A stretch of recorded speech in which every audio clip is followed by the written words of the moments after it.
ગુજરાતના જાણીતા હવામાન આગાહીકાર અંબાલાલ પટેલે હવામાન આગાહીને લઈને મોટી જાહેરાત કરી છે।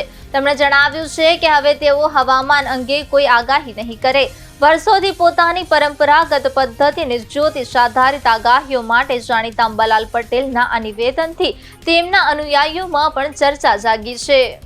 જાથાના કેટલાક નિવેદનો હજુ પણ આવે છે અને આ નિવેદનો લગભગ ઘણી વખત પરંપરાગત જ્ઞાનના કુઠારાઘાત છે, આપણા ઋષિમુનિઓના જ્ઞાનના કુઠારાઘાત છે અને આ નિવેદનો જે છે એ યંત્રો નથી અત્યારે હાલ યંત્રોની જરૂર પણ નથી।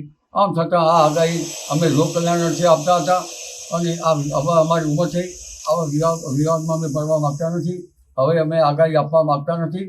જ્યારે અમને કોઈ સપોર્ટ મળશે તો અમે આગાહી આપશું, પરંતુ અત્યારે અમે આગાહી બંધ કરીએ છીએ। એટલે જે અત્યારે મીડિયા ભાઈઓએ મારી પાસે આગાહી લેવા આવવું નહીં। જી।